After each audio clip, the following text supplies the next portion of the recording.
আর পা ধরছো, টাকা দেবো না, লাভ নেই।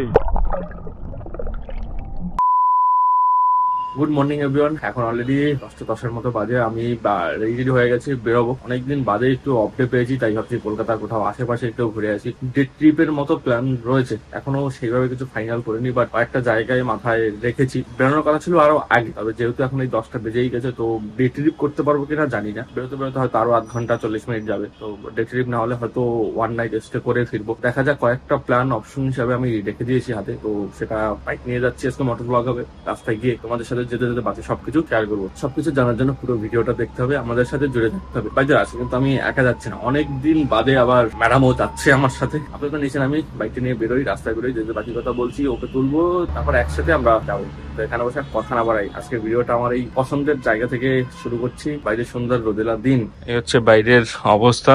সকালের দিকে একটু মেঘলা মেঘলা ছিল, এখন ক্লিয়ার মোটামুটি। এই বাড়িতে অনেকগুলো কবুতর রয়েছে। রাস্তায় যাই, দেন বাকি কথা মোটর ব্লগিং হচ্ছে। এখন অলরেডি 12:06 বাজে। আমি জাস্ট ম্যাডামকে নিয়ে সাউথ থেকে বেরোলাম। এখান দিয়ে যেখানে যাবো, যেটা ফাইনাল করলাম, সেটা হচ্ছে বেসিক্যালি এতক্ষণ তো বলা হয়নি, কারণ বাড়ি থেকে বেরোতে বেরোতে একটু দেরি হয়ে গেছিল। আবার বাড়ি থেকে বেরিয়ে ওকে তুলতে আসবো, এই ভিডিওগুলো দিলে বেকার বেকার ভিডিওটা অনেকটা বড় হয়ে যেত। তাই ভাবলাম ওকে তুলে নিয়ে পরে একবারে ভিডিওটা শুরু করি, যাতে একটু কম্প্যাক্ট ভিডিও করা যায়। বেসিক্যালি ফাইনাল হয়েছে হচ্ছে আমরা যাবো হচ্ছে ঘটকপুকুর। যেগুলি এখন তো 12টা বাজে বললামই। তো গিয়ে সন্ধ্যার সময় ফেরার থেকে ওখানে একটা রিসর্ট রয়েছে, ওখানে আমরা থেকে কালকে ব্যাক করবো সকালে। তো সেই প্ল্যানেই সেইভাবেই বেরিয়েছি। কোথায় থাকছি, কোন রিসর্ট, সবকিছু দেখতে পাবে ভিডিওটার সাথে জুড়ে থাকলে। তো আপাতত যেহেতু কালিকাপুর চলে এসেছি, বাদিকে ঢুকে পেট্রোল পাম্পে যাব, ওখান দিয়ে হাওয়া দিতে হবে, হাওয়া দিয়ে দেন বাকি কথা বলছি।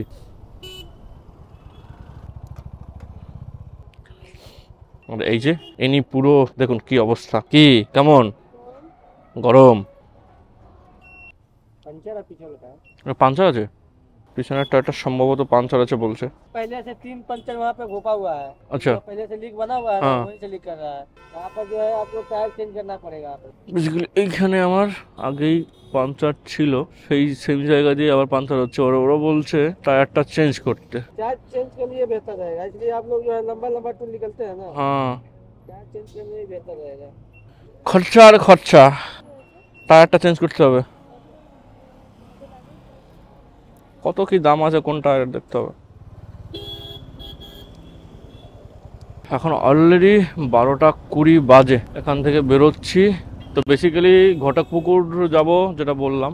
ঘটকপুকুর যাওয়ার জন্য অনেকগুলো রাস্তা রয়েছে। এক হচ্ছে এখান দিয়ে আমরা জাস্ট রাস্তাটা টপকে, এই রাস্তাটার নামটা আমি জানি না, সেটা দিয়ে ওই বাসন্তী হাইওয়েতেই কানেক্ট করছে, ওখান দিয়ে যাওয়া যায়।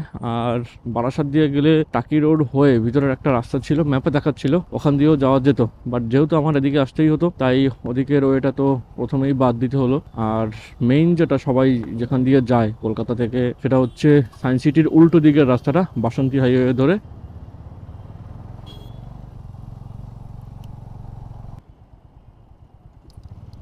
যেহেতু এই রাস্তাটা দিয়ে যাওয়াই যায়, তাই আমি আর সায়েন্স সিটি অব্দি যাইনি, বা রুবি থেকে ডান দিকে মেরে তারপরে ভিতর দিয়ে ওই বাসন্তী হাইওয়েতে ওখান দিয়েও কানেক্ট করেছে, ওখান দিয়েও যেতে পারতাম। বাট যেহেতু এটা হচ্ছে একেবারে কাছে, তাই এখান দিয়েই সোজা গেলেই হচ্ছে বাসন্তী হাইওয়ে। বাট এখান দিয়ে ডিস্টেন্স সম্ভবত ওই 29 বা 30 কিলোমিটারের মতো। বাট এই রাস্তাগুলোর একটাই সমস্যা, এখানে প্রচুর বাম্পার রয়েছে। আর বাম্পারগুলো এমনভাবে করা, কোনো দাগ দেওয়া নেই, কিছু না, বোঝা খুব চাপের। বাসন্তী হাইওয়েতে কিন্তু স্পিড লিমিট রয়েছে, মোটামুটি 50-এর উপরে গেলেই কেস খাবো। আর রাস্তাটা যদি ফাঁকা থাকে, কিন্তু খুব সুন্দর রাস্তা। আমি কয়েকদিন আগেই ওই চত্বরে গিয়েছিলাম, মানে বামতলা গিয়েছিলাম একটা শুটিংয়ের জন্য, কিন্তু সেটা কোনো মোটর ব্লগ হয়নি, এমনি ব্লগ চ্যানেলে তোমরা দেখতে পাবে।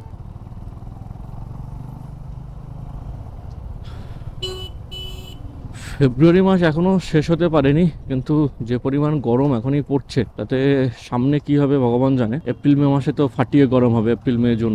আমার এখনই মনে হচ্ছে আমরা অনেকটা দেরিতে বেরিয়েছি ঠিকই, বাট মানে হয় না যে কোথাও দূরে রাইডে গেলে আমরা একেবারে ভোরবেলা বেরোই, তখন মানে ওই রকম টাইমে বেরোতে পারলেই হয়তো ভালো হতো। কারণ এখন যে পরিমাণ গরমটা লাগছে গায়ে, মানে সেটা খুব ভালোভাবে বুঝতে পারছি বাইরে কি পরিমাণ গরম হতে পারে। তাও যা রক্ষে একটু হাওয়া পাচ্ছি। আর এদিকে আজকে গ্লাভস আনিনি, রাইডিং জ্যাকেটও পরিনি, যেহেতু এই কাছাকাছি, কলকাতা থেকে বেশি দূরে না এই জায়গাটা। যতদূর আমি কয়েকটা ভিডিও দেখলাম সকালবেলা বেরোনোর আগে, প্লাস টুকটাক যতটুকু জানি যে এটা ওই ডে ট্রিপের জন্যই মানুষ যায়, বা কেউ থাকতে চাইলে উইকেন্ডে গিয়ে একদিনের জন্য যায়, মানে যে প্ল্যানটা আমরা বেসিক্যালি করেছি। তো কোথায় যাচ্ছি সেগুলো তো সব শেয়ার করব, কোথায় থাকছি কি বৃত্তান্ত সব কিছু তোমাদের সাথে এই ভ্লগে না হোক আমি জানি না কটা ভিডিও বানাবো, হয়তো একটা কি দুটো। তো সব ভিডিও তোমরা চ্যানেলে জুড়ে থাকলে তোমরা দেখতে পাবে, আর চ্যানেলে জুড়ে থাকতে হলে তো চ্যানেলটা সাবস্ক্রাইব করে বেল আইকনে ক্লিক করে দাও, কারণ পরবর্তী ভিডিওগুলো আপলোড দেওয়ার সাথে সাথে যাতে তোমাদের কাছে নোটিফিকেশন পৌঁছে যায়। ডান দিকে হচ্ছে হেরিটেজ স্কুল। আমি একবার দুবার এই হেরিটেজে এসেছিলাম শো কভার করতে, একবার দর্শন রাভেল ছিল, জুবিন নটিয়ালও ছিল বোধহয়, ঠিক মনে নেই, অনেক দিন আগের কথা। আর লাস্ট ইয়ার সচিন জিগার ছিল, যেদিন আমার অন্য কাজ ছিল তাই আমি আসতে পারিনি, অন্য একটা ফটোগ্রাফার আর ভিডিওগ্রাফার পাঠিয়ে দিয়েছিলাম। ডান দিকে গেলে ঘটকপুকুর, আর এটা হচ্ছে চৌবাগা, আর বাদিকে গেলে হচ্ছে সায়েন্স সিটি। এই রাস্তাটায় গাড়ি চালাতে বেশ ভালো লাগে, কিন্তু ওই আর কি স্পিড আপ খুব একটা করা যাবে না, বাট রাস্তা যেরকম তাতে মোটামুটি 60-70 আরামসে চালানোই যায়। বাট ওই নানান জায়গায় পুলিশ দাঁড়িয়ে থাকে। তবে এই রাস্তাটা কিন্তু ফাটাফাটি রাস্তা, এই যে দেখো বলতে না বলতে। আর এই রাস্তাটা দিয়েই কিন্তু ওই বসিরহাটের ওদিকেও যাওয়া যায়, তাকে বসিরহাট যতদূর আমি শুনেছি, আমি কখনো যাইনি এই রাস্তা দিয়ে বসিরহাট বা কিছু। আমি ঘটকপুকুরেও প্রথমবার যাচ্ছি, তবে এই রাস্তায় আমি আজকে নিয়ে 3 দিন এসেছি। 583 কিলোমিটার।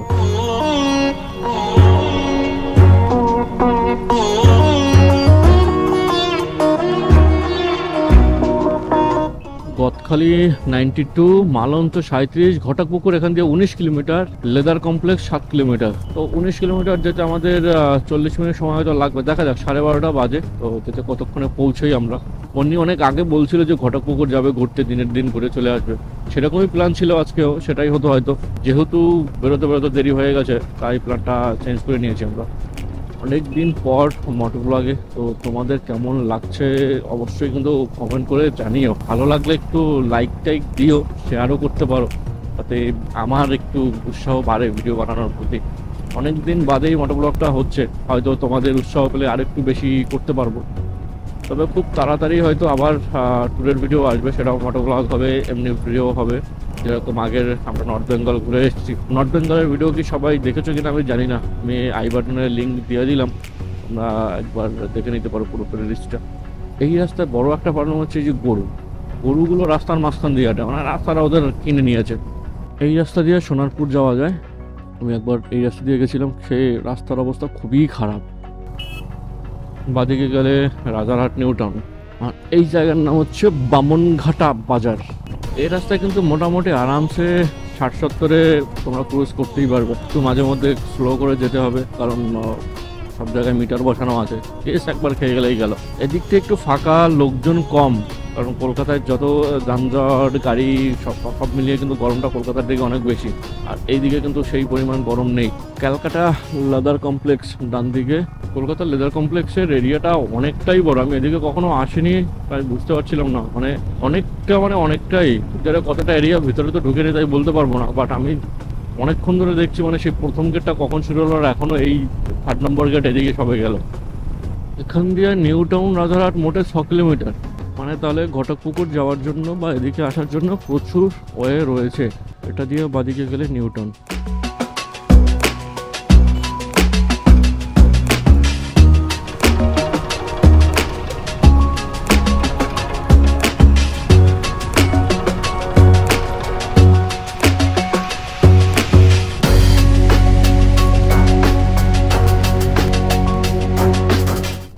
এই হচ্ছে এই রোডের প্রবলেম, শালা ওভারটেক করবে তো করবে, বাদে একটা বাস দাঁড়িয়ে আছে, তাও ওদের ওইভাবে ওভারটেক করতে হবে। দেখো আমরা অলমোস্ট চলে এসেছি, সম্ভবত ঘটকপুকুর আর 4 কিলোমিটার রাস্তা, হয়তো আমাদের আর 10 মিনিট টাইম লাগবে। এটা হচ্ছে ঘটকপুকুর বাজার, আর এই বনবিথি রিসর্টের এত হোর্ডিং চারিদিকে ভর্তি, মানে এরা ফাটিয়ে প্রমোশনটা করেছে, গ্রামের দিকে করে খুব ভালো ব্যবসা করছে মনে হচ্ছে। এটা থেকে ডান দিকে সম্ভবত।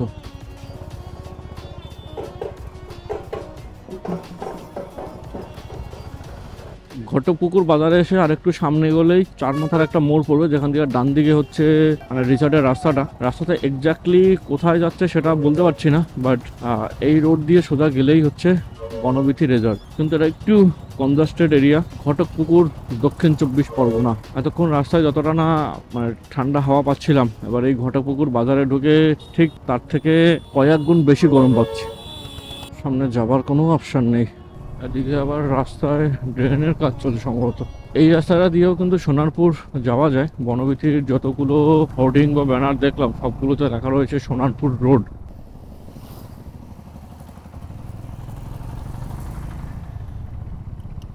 এটা হচ্ছে বনবিথি যাওয়ার রাস্তা।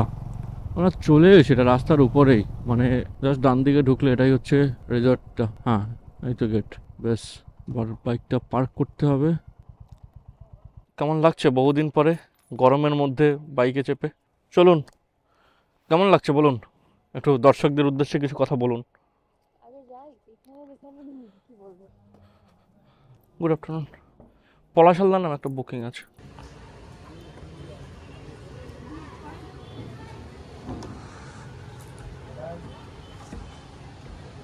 এখন অলরেডি 1:15 বাজে। আমাদের জাস্ট চেক ইন হলো, রুম পেয়ে গেছি, রুম দেখাচ্ছি। আমাদের রুমটা বেসিক্যালি একেবারে রিসেপশনের উপরেই, গেট দিয়ে ঢুকেই সামনে। এটা হচ্ছে গেট, এটা সবসময় আটকানো থাকে। আর এই ঢুকে ঠিক যেখানে আছে এটার নিচে রিসেপশন।